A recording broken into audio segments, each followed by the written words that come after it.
Irmãos em Cristo, graça e paz, da parte de Deus e do Senhor Jesus, estamos aqui mais uma vez para ministrar mais uma lição do nosso mini curso de doutrinas bíblicas básicas.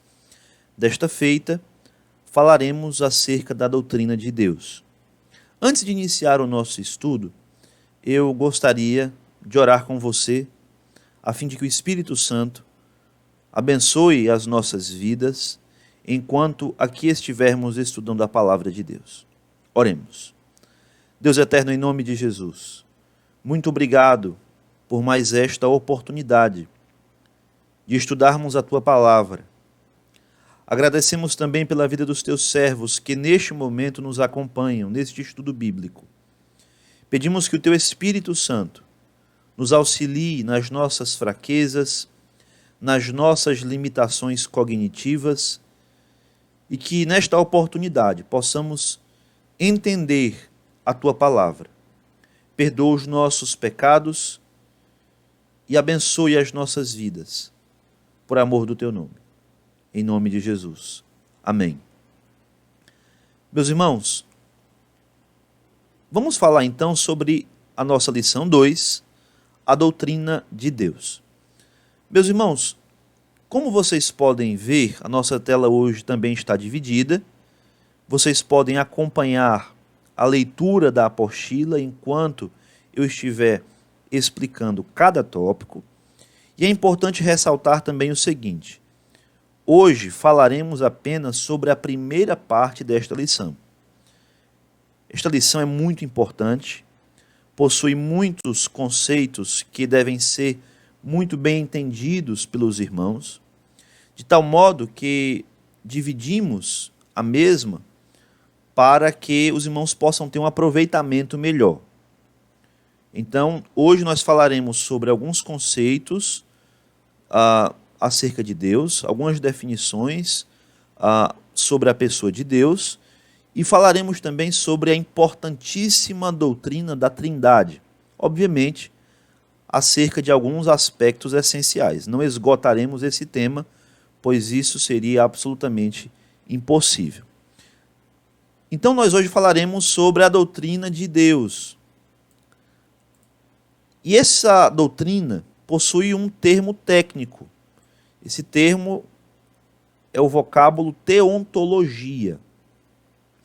A teontologia, meus irmãos, é uma palavra técnica formada a partir de três palavras gregas: theos, que significa Deus, ontos, que significa ser, e logia, que vem de logos, que significa palavra ou estudo ordenado. De tal modo que a palavra teontologia significa estudo do ser de Deus. E nós temos aqui um texto áureo que se encontra em Romanos, capítulo 11, versículo 33. O apóstolo Paulo, neste texto, inspirado pelo Espírito Santo, fala sobre a profundidade do ser de Deus. Diz assim: ó profundidade da riqueza, tanto da sabedoria como da ciência de Deus. Quão insondáveis são os seus juízos e quão inescrutáveis são os seus caminhos. Desde já, meus irmãos, é muito importante que tenhamos em mente algo. Quando falamos sobre Deus, estamos falando de um ser soberano, de um ser transcendente, de um ser ilimitado e completamente infinito. Nós, seres humanos, somos limitados, somos finitos e possuímos uma mente que não conseguirá discernir a totalidade da pessoa de Deus. E aqui o apóstolo Paulo expressa claramente isto. Essa verdade pode ser notada explicitamente a partir de Romanos 11, 33. Ó profundidade das riquezas, tanto da sabedoria como da ciência de Deus. O conhecimento de Deus é muito profundo. vai muito além das nossas capacidades. É por isso que ele continua: quão insondáveis são seus juízos e quão inescrutáveis são seus caminhos. Diversas definições têm sido dadas em relação à pessoa de Deus. Os teólogos, ao longo dos séculos da história da igreja, tentaram, de certa forma, estabelecer proposições que delimitem os aspectos divinos do Criador. Na verdade, num sentido pleno, essa tentativa, a tentativa de definir a pessoa de Deus, é vã, porque definir é limitar, e Deus é infinito, eterno, transcendente, etc. Aqui nós temos uma pergunta muito importante, uma indagação muito interessante.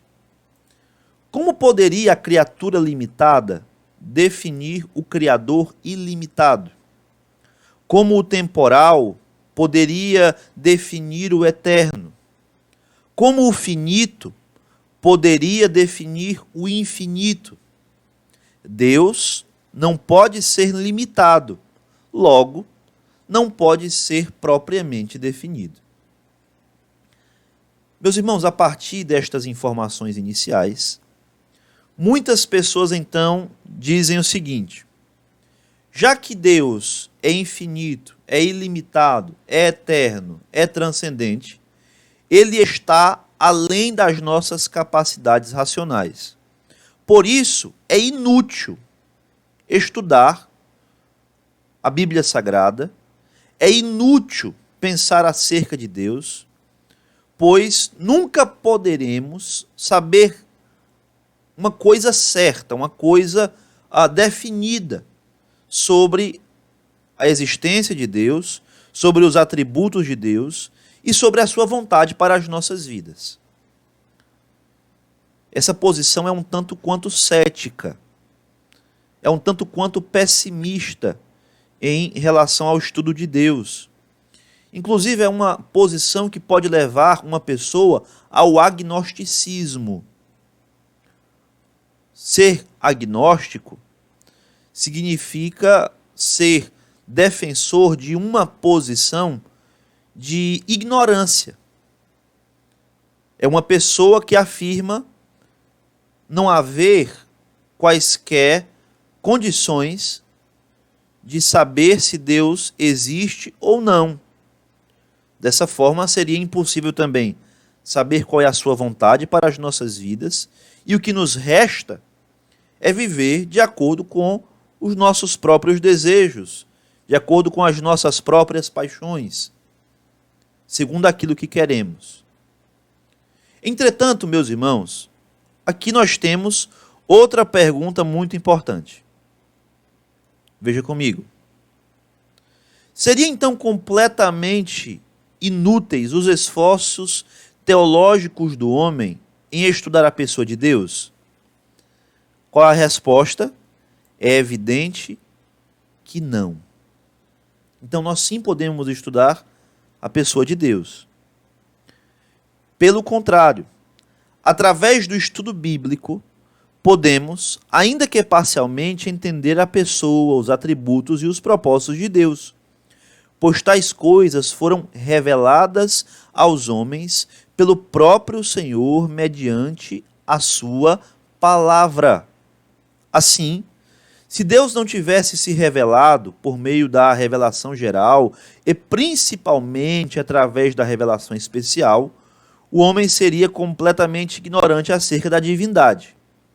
O próprio conhecimento de Deus é uma evidência da sua infinita graça derramada sobre os homens pecadores, de maneira que o esforço intelectual, baseado no estudo das Sagradas Escrituras, pode sim ajudar no estudo da pessoa de Deus.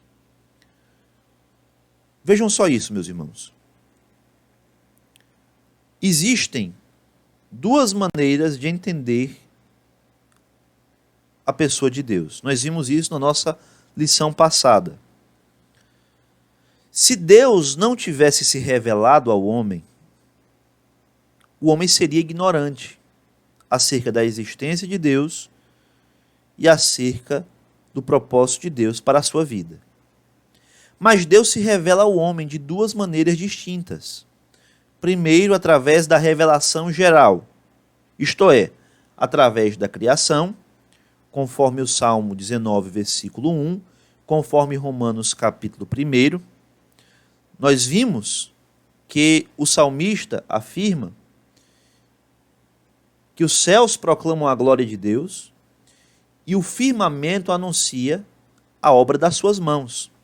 O apóstolo Paulo, em Romanos capítulo 1, afirma que a criação pode levar o homem ao conhecimento dos atributos invisíveis de Deus, a saber, o seu eterno poder e a sua divindade.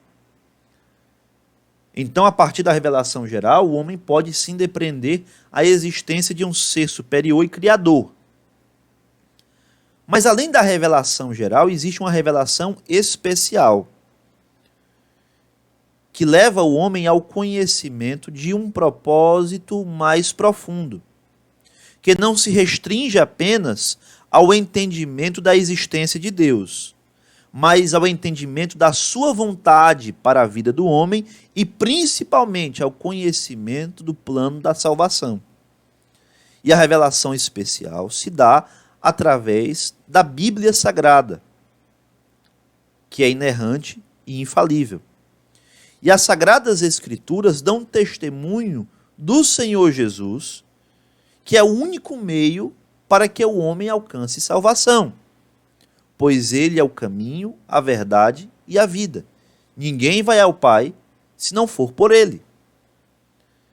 Então é por esse motivo que nós sim podemos estudar a pessoa de Deus e devemos nos esmerar, nos esforçar para saber a cada dia qual é a boa, perfeita e agradável vontade de Deus para as nossas vidas.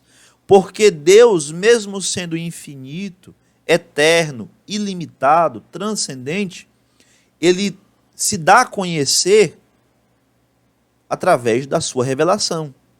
Tanto através da natureza, em princípio, como também e principalmente através da palavra de Deus. Então, estudando a palavra de Deus, podemos sim ter uma percepção, ainda que parcial, sobre a vontade de Deus para as nossas vidas e, sobretudo, acerca do seu plano de salvação para o homem que crê em Jesus. Vejamos, portanto, duas importantes definições acerca da pessoa de Deus. Nós somos uma igreja batista e aqui vamos ver duas definições que fazem parte do nosso contexto batista. A primeira delas é de um teólogo norte-americano, radicado no Brasil, homem muito conhecedor das Sagradas Escrituras e que tem o seu nome conhecido em praticamente todos os arraiais batistas de solo brasileiro. Eu estou falando de Alvin B. Langston. Essa definição foi retirada da sua principal obra, Esboço de Teologia Sistemática. Diz assim: Deus é espírito pessoal, perfeitamente bom, que em santo amor cria, sustenta e dirige tudo. Então aqui nós temos uma definição pequena, mas que fala muitas coisas sobre Deus. Primeiro, Deus é um espírito. Deus é um espírito. Se ele é um espírito, ele não tem corpo. Se ele é um espírito, ele não pode ser limitado pela matéria e pelo tempo. Mas Deus é um espírito pessoal. Ou seja, Deus tem um intelecto, Deus tem sentimentos e Deus também tem uma vontade. E esse espírito pessoal é perfeitamente bom. Fala sobre a santidade, a justiça e a retidão de Deus. Que em santo amor, veja só, este Deus é amoroso, é bondoso, é benigno. Ele cria, então este Deus é criador. Ele sustenta, então este Deus é providente. e também ele dirige tudo, ou seja, este Deus é soberano. Note quantas informações nós podemos extrair apenas de uma pequena definição aqui criada pelo teólogo Alvin B. Langston. Aqui nós temos uma segunda definição, uma definição maior, bem mais exaustiva, retirada da Confissão Batista de Londres, de 1689. Nós temos aqui o seguinte: o Senhor nosso Deus é somente um Deus vivo e verdadeiro. Note, aqui ele está afirmando o monoteísmo. Não existem muitos deuses, existe apenas um único Deus, e este Deus é vivo e verdadeiro, cuja subsistência é em e de si mesmo. Aqui fala sobre a autoexistência e a autossuficiência de Deus. Deus não depende de ninguém, ele é autossuficiente. Deus não veio a existir por meio de ninguém, ele sempre existiu. Isto é, ele é um ser completamente autoexistente e autossuficiente. Deus também é infinito em seu ser e perfeição, cuja essência não pode ser compreendida por qualquer outro, senão por ele mesmo. Então, quem pode conhecer a plenitude de Deus? Apenas o próprio Deus. Nós, seres humanos, não podemos lograr êxito em relação a este completo conhecimento de Deus. Temos um conhecimento parcial. E esse conhecimento parcial é um conhecimento essencial para o homem. Através desse conhecimento essencial, extraído principalmente das Sagradas Escrituras, podemos conhecer a Deus, a sua vontade e a sua salvação. Além disso, é um espírito puríssimo, fala da santidade de Deus, invisível, sem corpo, partes ou paixões, a quem somente pertence a imortalidade, que habita em luz que nenhum homem pode acessar. É imutável, imenso, eterno, incompreensível, onipotente, em tudo infinito, santíssimo, sapientíssimo, completamente livre e absoluto, operando todas as coisas segundo o conselho da sua vontade, imutável e justíssima, para a sua própria glória. É cheio de amor, gracioso, misericordioso, longânimo, abundante em bondade e verdade, que perdoa a iniquidade, a transgressão e o pecado. É galardoador dos que diligentemente o buscam, e contudo, justíssimo e terrível em seus julgamentos, odiando todo pecado, e quem, de modo algum, terá o culpado por inocente. Vejam, irmãos, que esta definição é bem mais completa. Fala sobre vários aspectos encontrados nas Sagradas Escrituras. Aqui nós temos 16 pontos que compõem esta definição, e você nota que cada ponto possui um embasamento bíblico. Você pode, inclusive, depois ler mais uma vez esta definição, também lendo cada versículo que aqui se encontra, para que você possa notar que, na verdade, o que aqui existe é uma transcrição de vários versículos bíblicos que falam sobre o ser de Deus. Meus irmãos, agora nós chegamos num ponto importantíssimo da nossa lição. Como hoje nós estamos vendo apenas a primeira parte, nós chegamos no ponto mais importante deste vídeo, que é a doutrina da Trindade, o Deus trino ou triuno. Antes de qualquer coisa, eu quero que você entenda isto. A palavra Trindade não se encontra na Bíblia. Nem por isso, o conceito de Trindade não se encontra nas Sagradas Escrituras. Então, entenda que a palavra Trindade não está em nenhum versículo da Bíblia. Mas o conceito da Trindade, sim, este conceito está em todo o contexto bíblico de Gênesis a Apocalipse. Muitos detratores desta doutrina, muitos opositores da doutrina da Trindade afirmam: esta doutrina é antibíblica, porque nós não temos esta designação, esta terminologia Trindade inserida nas Sagradas Escrituras. Meus irmãos, isto representa uma falha de argumentação. Porque, embora o nome Trindade não se encontre na Bíblia, o conceito da doutrina permeia todas as Sagradas Escrituras. Então nós estamos falando da doutrina da Trindade, do Deus Trino ou Triuno. Trindade é uma palavra semelhante, é uma palavra análoga à palavra triunidade. Então, quando nós estivermos falando de Trindade e triunidade, nós estamos falando de basicamente a mesma coisa. A Bíblia apresenta Deus como criador e sustentador de todas as coisas. Nós já vimos isto. No primeiro versículo da Bíblia, Gênesis 1:1, lemos acerca da obra criadora de Deus. Lá em Gênesis 1:1 está escrito: no princípio, Deus criou os céus e a terra. Nós não devemos esquecer que falar de Deus é falar também do seu Espírito Santo e também do seu Filho Jesus. Isso daqui, meus irmãos, é muito importante. Quando nós falamos de Deus, nós não estamos falando apenas do Pai.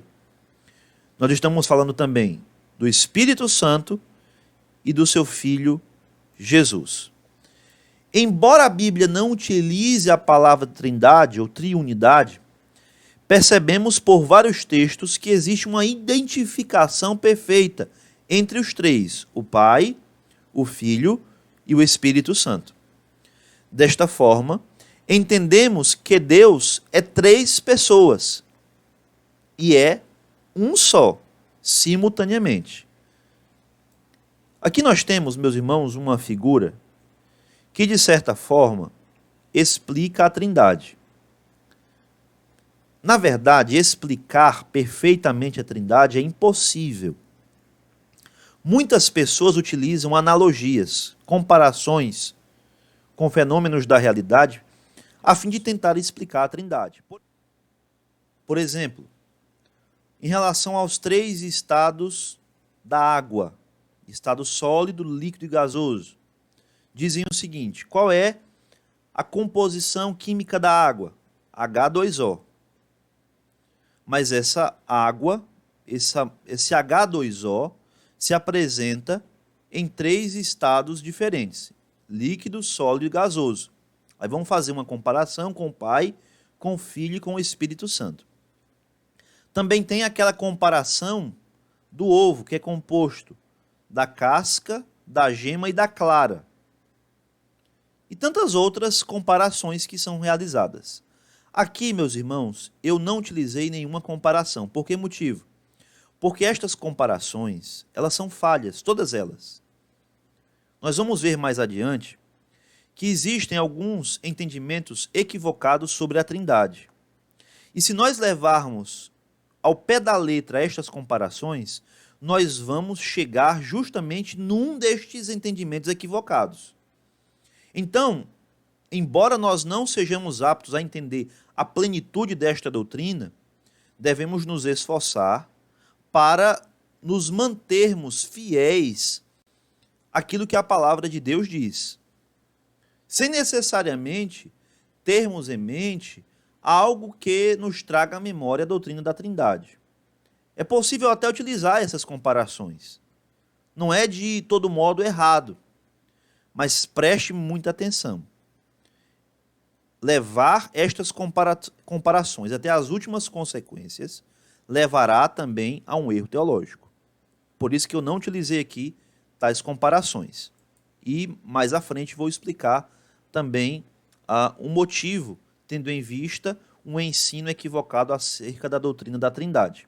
Então, neste quadro, nesta figura aqui, nós temos o quê? No centro nós temos Deus. Um só Deus. Não são dois deuses, não são três deuses. Um só Deus. Então, a doutrina da Trindade é sim uma doutrina monoteísta. Existe apenas um Deus. Mas este Deus subsiste em três pessoas, a saber, o Pai, o Filho e o Espírito Santo. E estas pessoas são distintas entre si. Em outras palavras, o Pai é Deus, o Filho é Deus, o Espírito Santo é Deus. Mas a pessoa do Pai não é igual à pessoa do Filho. A pessoa do Filho não se confunde com a pessoa do Espírito Santo. E a mesma coisa acontece entre o Espírito Santo e o Pai. Eles não são a mesma pessoa. Há uma parte do Evangelho em que Jesus diz assim: eu e o Pai somos um. Eu e o Pai somos um. Quando Jesus disse isso, ele não estava dizendo que ele, o Filho, e o Pai eram a mesma pessoa. Ele estava dizendo o quê? Eu e o Pai somos um único Deus. Jesus estava dizendo exatamente isso. Ok? Então aqui, nós devemos entender que existe um único Deus que subsiste em três pessoas distintas: o Pai, o Filho e o Espírito Santo. Como nós podemos, então, provar a doutrina da Trindade de acordo com as Sagradas Escrituras? Primeiro, as três pessoas são reconhecidas como Deus. Em João 6,27, 1 de Pedro 1,2, o Pai é claramente reconhecido como Deus. Em João capítulo 1, versículo 1, um texto muito importante para a doutrina cristológica, e também nestes outros versículos, temos claramente que o Filho também é Deus. E nestes textos, principalmente em Atos capítulo 5, versículos 3 e 4, temos que o Espírito Santo também é Deus. Por exemplo, em João capítulo 1, versículo 1, eu quero inclusive que você abra comigo a sua Bíblia, lemos da seguinte forma: João capítulo 1, versículo 1. Diz assim o texto da palavra de Deus: no princípio era o Verbo. O Verbo estava com Deus e o Verbo era Deus. Então aqui o apóstolo João, ele afirma: no início de todas as coisas era o Verbo. Quem é este Verbo? É o Logos divino. É a palavra viva de Deus. Aqui se refere à pessoa do Senhor Jesus Cristo. Então, no princípio era o Verbo. O Verbo estava com Deus. O Verbo é Jesus Cristo. Então, o texto está dizendo: Jesus Cristo, antes de todas as coisas, na eternidade passada, ele estava com Deus, Deus Pai. E ele afirma: o Verbo era Deus. Esse texto claramente afirma o quê? O Pai é Deus. E juntamente com o Pai, desde toda a eternidade, também se encontrava o Filho, o Verbo.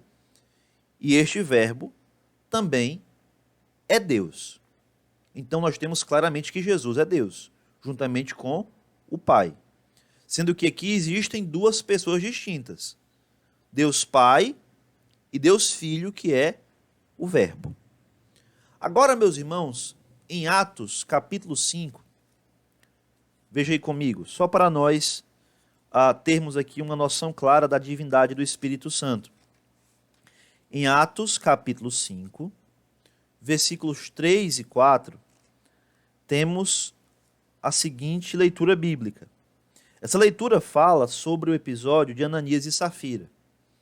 Esse casal tentou enganar os apóstolos através da venda de um terreno, e eles aqui são pegos em mentira diante de Pedro.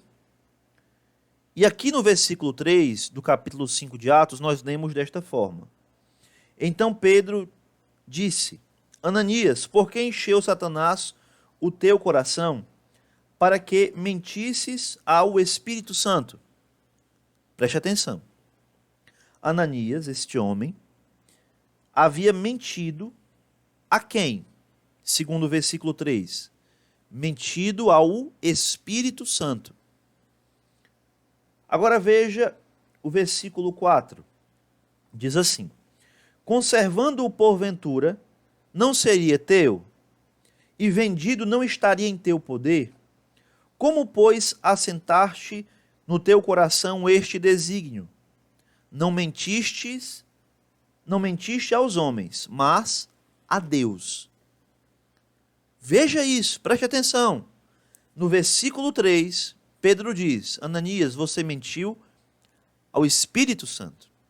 No versículo 4, Pedro diz: Ananias, você mentiu a Deus. Em outras palavras, o que Pedro está dizendo? O Espírito Santo é Deus. Amém? Existem pessoas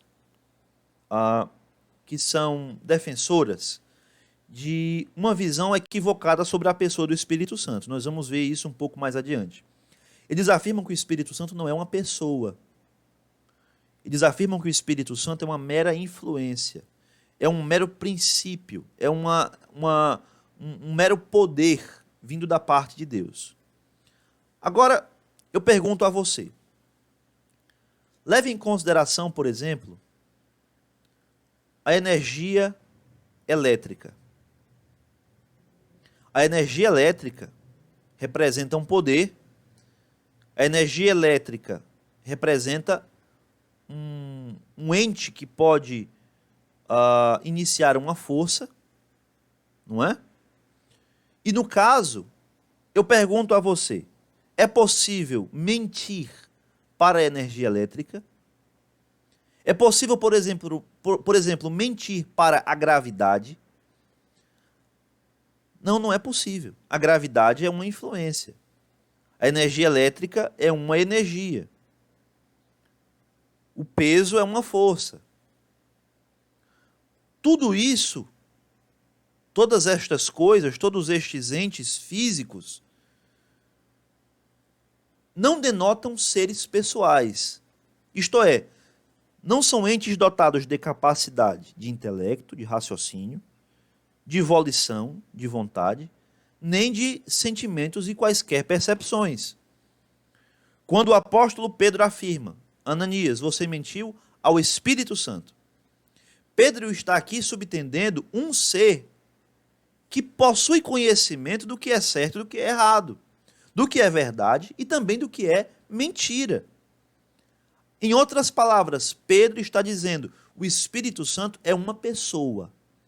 E no versículo 4, ele diz assim: Ananias, na verdade, você não mentiu ao Espírito, qualquer pessoa, você mentiu a Deus. Em outras palavras, o Espírito Santo não é somente uma pessoa, o Espírito Santo é uma pessoa divina, o Espírito Santo é Deus. Aqui nós temos duas provas, então, bem rapidamente, da divindade do Filho e da divindade do Espírito Santo. Outro texto que eu gostaria que você lesse comigo rapidamente se encontra em 2 aos Coríntios, capítulo 13. 2 aos Coríntios, capítulo 13, versículo 13. Aqui nós temos a chamada bênção apostólica. Diz assim: a graça do Senhor Jesus Cristo. Notem que aqui é mencionada a segunda pessoa da Trindade, o Senhor Jesus Cristo, o Filho. E o amor de Deus Pai, e a comunhão do Espírito Santo seja com todos vós. Nesse texto, nós temos uma clara menção das três pessoas da Trindade: o Pai, o Filho e o Espírito Santo. Outro texto que fala claramente sobre a Trindade. Vá comigo até o Evangelho de Mateus.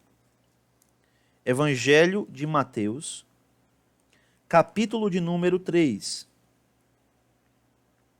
Vamos fazer a leitura do versículo 16 e 17. Mais uma vez aqui nós temos uma clara menção à Trindade. Diz assim: batizado Jesus, saiu logo da água, e eis que se lhe abriram os céus, e viu o Espírito de Deus descendo como pomba, vindo sobre ele. E eis uma voz dos céus que dizia: este é meu Filho amado, em quem me comprazo, ou em quem tenho grande prazer. Veja, nós temos aqui o batismo de Jesus. Jesus está sendo batizado por João Batista no Rio Jordão. E no momento em que Jesus está sendo batizado, após ele ter saído das águas, acontece o seguinte: o Espírito Santo vem ao encontro de Jesus na forma corpórea de uma pomba. E dos céus ouve-se uma voz do Pai dizendo: este é meu Filho amado, em quem tenho grande prazer. Nós mais uma vez aqui temos uma clara e explícita menção à Trindade. Temos o Filho sendo batizado, temos o Espírito Santo vindo à presença do Filho na forma de uma pomba, e temos o Pai dos céus dizendo: este é o meu Filho amado, referindo-se à pessoa do Filho, da segunda pessoa da Trindade. Este é meu Filho amado, em quem tenho grande prazer. Então aqui, meus irmãos, nestes textos, nós temos uma clara distinção de pessoas. Temos o Pai, o Filho e o Espírito Santo, e temos, através destes textos apresentados no quadro, uma clara evidência de que cada pessoa é Deus. Ademais, é importante notar que as três pessoas da Trindade são distintas entre si. Em outras palavras, não há uma confusão entre estas pessoas. Por que motivo? Por 4 motivos. Elas usam mutuamente os pronomes eu, tu, ele, quando falam um do outro, ou entre si. Então, quando o pai fala do filho, fala: este é o meu filho. Tu és o meu filho. Hoje eu te gerei. Quando o filho fala do pai, se dirige usando um destes termos: eu, tu, ele. Quando o Filho fala do Espírito Santo, fala: este Espírito da verdade, que o mundo não conhece nem pode conhecer. Letra B. O Pai ama o Filho e o Filho ama o Pai.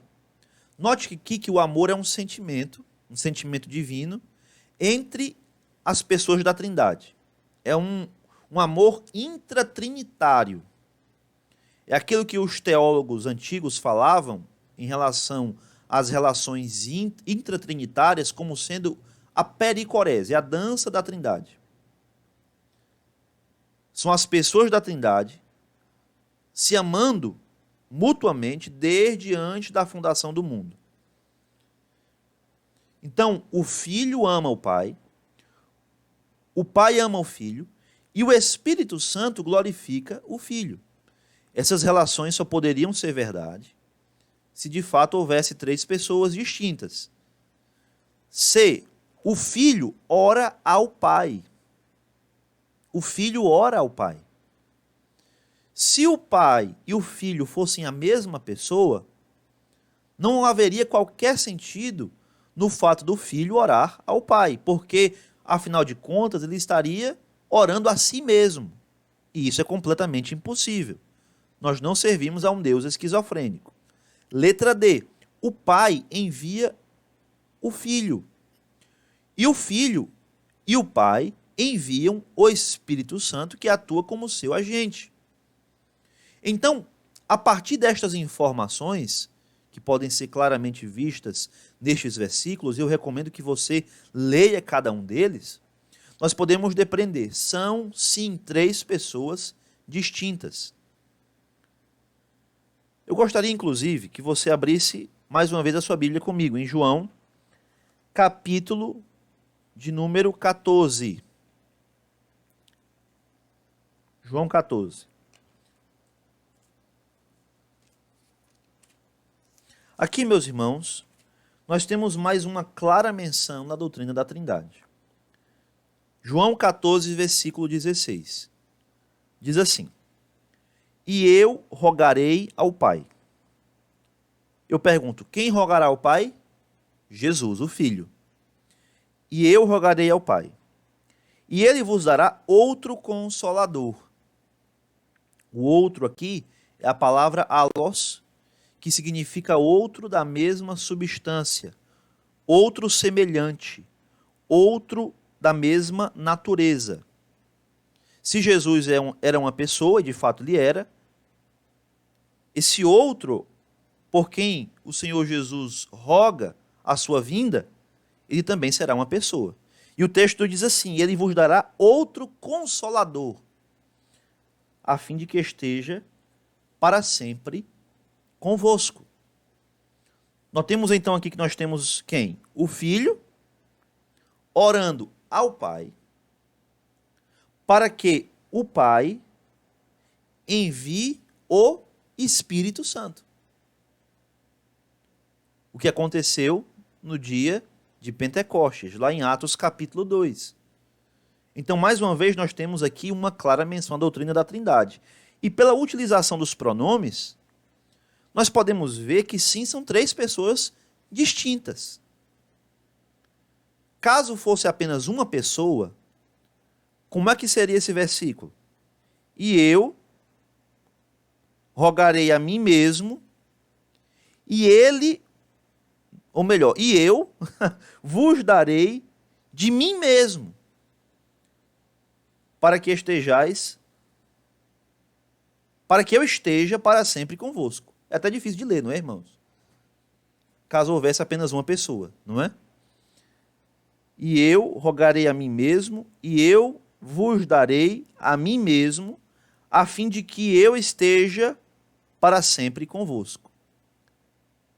Se houvesse apenas uma pessoa divina, o texto seria dessa forma. Mas há três pessoas divinas: o Pai, o Filho e o Espírito Santo. E é justamente por isso que o texto possui essa formulação, com a utilização destes pronomes pessoais. E eu, o Filho, rogarei ao Pai. E ele, o Pai, vos dará outro Consolador, o Espírito Santo, a fim de que esteja para sempre convosco. Pelo fato de usar os pronomes eu, tu, entre si, é evidenciado que há um só Deus em três pessoas, ou subsistências distintas. Assim, é plenamente possível provar, dentro das Escrituras, a doutrina da Trindade. Ok? Então, a doutrina da Trindade consiste neste fato: o fato de haver um só Deus que subsiste em três pessoas distintas. Ok? A Bíblia afirma que Deus existe por si próprio e é eterno. Não é possível definir Deus nem conhecer totalmente a sua natureza. Ele simplesmente é. Ele disse a Moisés, lá em Êxodo capítulo 3, versos 13 a 16: Eu sou o que sou. Embora haja uma dificuldade muito grande em definir essa doutrina, visto que o homem é intelectualmente pobre e restrito, a Trindade é uma verdade bíblica que precisa ser crida pela fé. Preste atenção. Crer pela fé não significa crer sem evidências bíblicas. Crer pela fé significa crer justamente naquilo que a Bíblia revela. E nós, a partir do entendimento das Sagradas Escrituras, devemos ter fé, devemos crer que esta revelação é verdadeira, pois vem diretamente da parte do próprio Deus. Uma das melhores definições da Trindade é a de B.B. Warfield, que diz o seguinte: existe apenas um Deus único e verdadeiro. Mas na unidade da divindade existem três pessoas. E aqui nós temos uma informação muito importante, meus irmãos. Essas três pessoas são coeternas e elas são coiguais. Da mesma substância, mas de subsistência distinta. Deixe eu explicar isso para vocês. Para que todos entendam claramente acerca do que estamos falando. Existe um único Deus verdadeiro, uma única essência. E nesta unidade da divindade, existem três pessoas, o Pai, o Filho e o Espírito Santo. Estas pessoas, preste atenção, são coeternas, ou seja, nunca existiu um tempo em que apenas o Pai existiu e o Filho não existiu, ou que o Espírito Santo não existiu. Eles são coeternos, ou seja, as três pessoas da Trindade existem desde toda a eternidade. E eles são coiguais. Quando nós falamos aqui em primeira, segunda e terceira pessoa da Trindade, nós não estamos estabelecendo uma hierarquia qualitativa. Nós não estamos dizendo o Pai é melhor do que o Filho é melhor do que o Espírito Santo. Não, eles são coiguais em poder e majestade. Além disso, eles possuem a mesma substância, a mesma essência, Pai, Filho e Espírito Santo. Mas eles são de uma subsistência, isto é, de uma pessoalidade distinta. Então, Pai, Filho e Espírito Santo são pessoas componentes de um único Deus. Meus irmãos, na verdade, tudo isso é um grande mistério para nós. É um grande mistério. É por esse motivo que nós recebemos estas informações, estas revelações da palavra de Deus, pela fé. Pela fé. Ok? Aqui, para finalizar a nossa lição, para não ficarmos com um vídeo muito grande, nós vamos ver aqui 3 pontos equivocados sobre o ser de Deus, principalmente em relação ao entendimento da doutrina da Trindade ou da triunidade de Deus. O primeiro deles é o arianismo, que é um exemplo de unitarismo. Esta crença foi originada por um homem chamado Ário de Alexandria. Era um bispo da igreja. E este homem afirmava que o Filho, o Logos divino, foi criado pelo Deus eterno. Então aqui só existe um Deus. Quem é este Deus? Genuíno e verdadeiro? É o Pai. É o Deus eterno. E o Deus eterno teria criado o Filho, o Logos.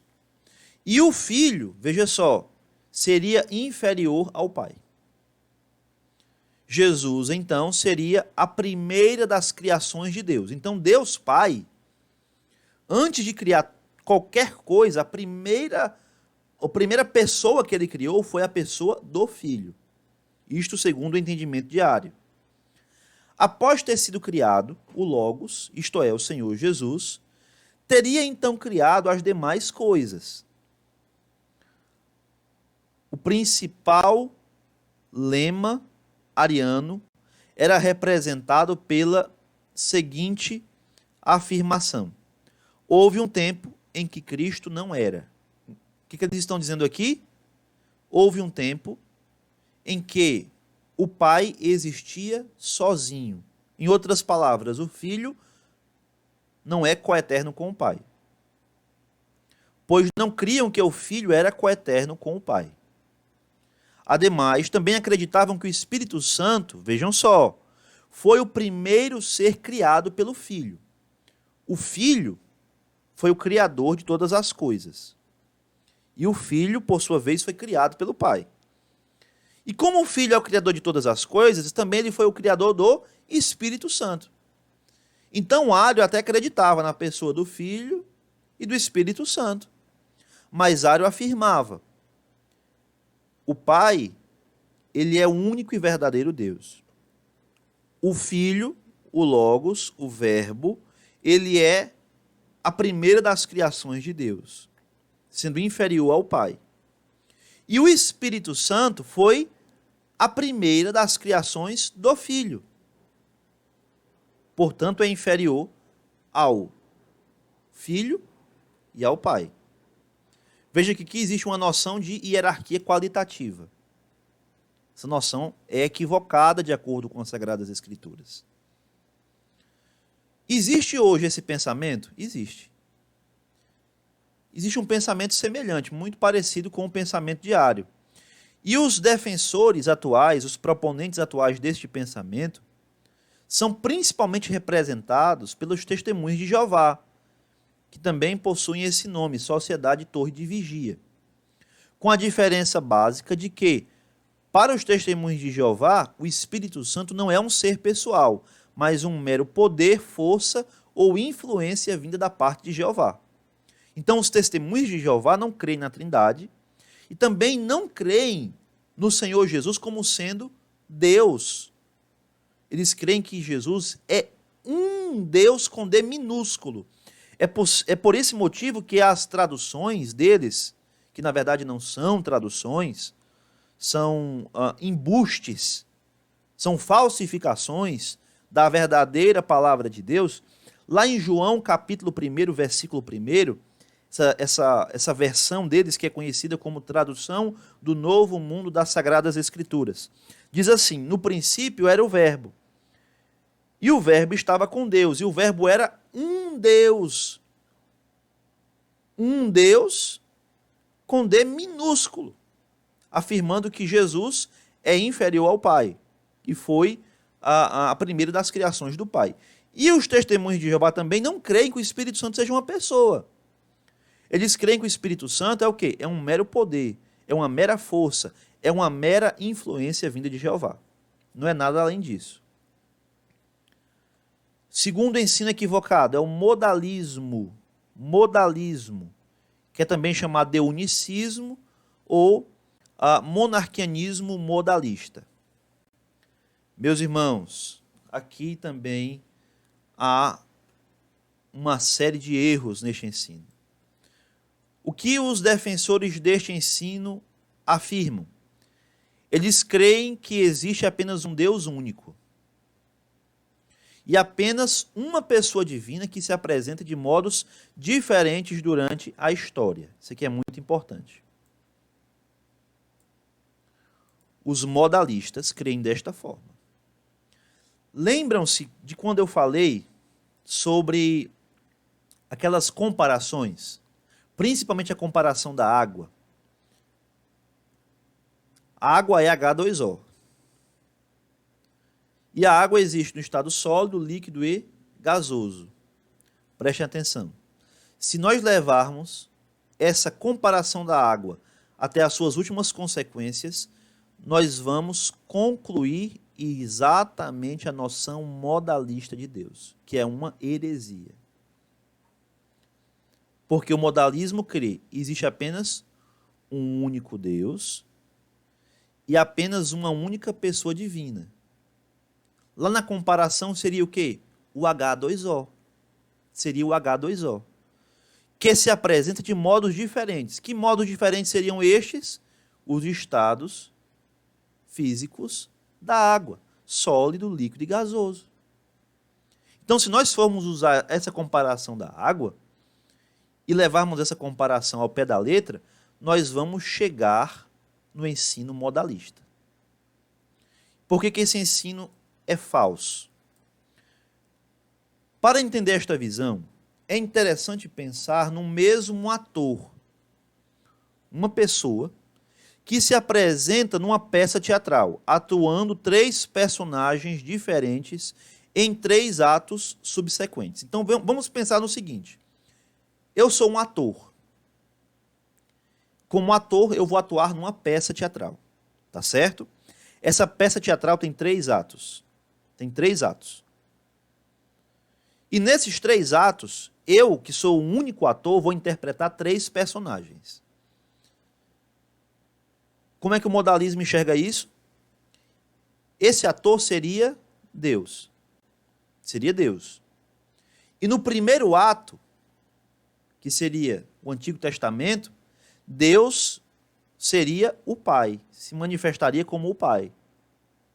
No segundo ato, que começa a partir do livro de Mateus, Deus se manifestaria como o Filho.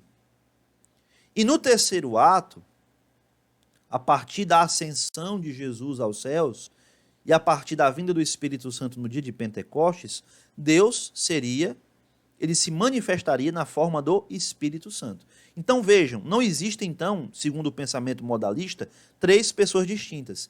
Existe uma única pessoa só. Uma única pessoa. E essa pessoa teria três manifestações: o Pai, o Filho e o Espírito Santo. Por que motivo isto é errado? Porque lá em João, eu dei o exemplo, capítulo 14, versículo 16, nós vemos claramente o seguinte: o Pai, ele está na terra. O Filho está na terra. O Pai está nos céus. E o Filho que está na terra, ele roga ao Pai que está nos céus, pedindo o Espírito Santo. Se existisse apenas uma pessoa, como é que seria a oração? Eu até falei já. Seria assim: eu rogarei a mim mesmo, para que eu mesmo vos envie a mim mesmo, e eu estarei convosco para sempre. Isso faz sentido? Não faz nenhum sentido. Então, sim, são três pessoas distintas. E o modalismo nega isso. Continuando aqui, meus irmãos. No pensamento modalista, no Antigo Testamento, Deus teria se revelado como Pai. Nos tempos neotestamentários, teria vindo ao mundo na forma do Filho. E, por fim, após a ascensão de Cristo, ele se apresentaria como sendo o Espírito Santo. A interpretação modalista também é conhecida como sabelianismo ou patripassianismo. Quem são os proponentes atuais dessa linha de raciocínio? Movimento Só Jesus, que foi um movimento antigo. Tabernáculo da Fé, que existe sim no nosso país, existe em vários lugares. É um movimento iniciado por um pregador pentecostal norte-americano chamado William Branham. Esse homem já morreu, né, na década de 70, se eu não me engano, em um acidente de carro. E esse homem afirmava ser o novo Elias, o último profeta antes da vinda de Jesus. Ele supostamente realizou milagres, etc. E daí se iniciou um movimento chamado Tabernáculo da Fé. Também temos o Voz da Verdade, o grupo Voz da Verdade. Aquele grupo gospel, muito conhecido, que tem inclusive belas músicas. Mas eles mesmos, nos seus shows, dizem: as músicas, na verdade, são um meio de propagar o ensino modalista. Através das músicas, pessoas vão aos shows deste grupo e lá eles falam que a doutrina da Trindade é uma grande mentira, é um grande embuste e que, na verdade, o certo é a doutrina unicista. Também nós temos a igreja local de Whitney Lee, que foi um movimento iniciado na China, a partir de um discípulo de um missionário chinês chamado Watchman Nee. Também eles creem no modalismo. E tantos outros grupos. Meus irmãos, tudo isso está errado de acordo com a palavra de Deus. Nós devemos fugir, devemos negar, devemos lutar contra estes dois ensinos, o arianismo e o modalismo. Quem é adepto desses dois ensinos, na verdade, é seguidor de uma seita, não é seguidor do cristianismo, não são nossos irmãos em Cristo, não são cristãos, são sectários. Observação importante. Triteísmo, aqui nós temos um terceiro conceito. Triteísmo é a crença de que existem três deuses distintos. Isto também está errado. A doutrina da Trindade não afirma três deuses distintos, afirma um único Deus. Para eles, o Pai, o Filho e o Espírito Santo não seriam apenas três pessoas distintas, mas três deuses diferentes, o que destoa completamente da revelação bíblica monoteísta. Então, os triteístas são politeístas, porque eles creem na existência de três deuses. Portanto, o triteísmo é politeísta, sendo essa expressão muitas vezes utilizada pelos opositores do pensamento trinitário, arianos e modalistas. Os arianos e os modalistas, quando eles querem acusar os defensores da Trindade, pensamento ortodoxo, majoritário e correto das Sagradas Escrituras, eles dizem o seguinte: na verdade, vocês creem em três deuses, vocês são triteístas. Esta é a acusação que eles fazem acerca de nós. Isso é completamente errado, porque nós não cremos em três deuses. Nós cremos em apenas um único Deus. Mas esse Deus subsiste em três pessoas distintas. É isso que nós cremos. Então nós somos monoteístas.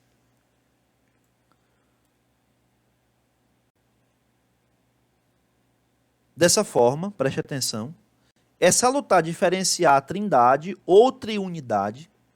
Relembra você, trindade e triunidade são palavras análogas, são palavras que estão falando acerca das mesmas coisas. É necessário diferenciar a trindade do triteísmo, sendo este último, o triteísmo, algo completamente equivocado em relação ao que a Escritura afirma. Para finalizar, meus irmãos, eu não coloquei na apostila, mas é importante destacar isso, tá certo? Existe outro ensino equivocado acerca do ser de Deus, que é chamado de adocionismo. O que esse ensino afirma? Que Jesus era uma pessoa comum. E Jesus apenas passou a ser divino com o seu batismo. Na verdade, o adocionismo é uma espécie de monarquianismo, mas é chamado de monarquianismo dinâmico. Aqui, é claro, eu não vou adentrar em detalhes sobre estes termos teológicos. Mas eu quero que você saiba, se você ouvir por aí, o seguinte: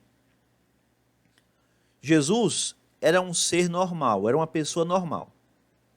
E ele só passou a ser divino após o seu batismo. Se você ouvir isso, saiba, eu estou ouvindo um ensino falso.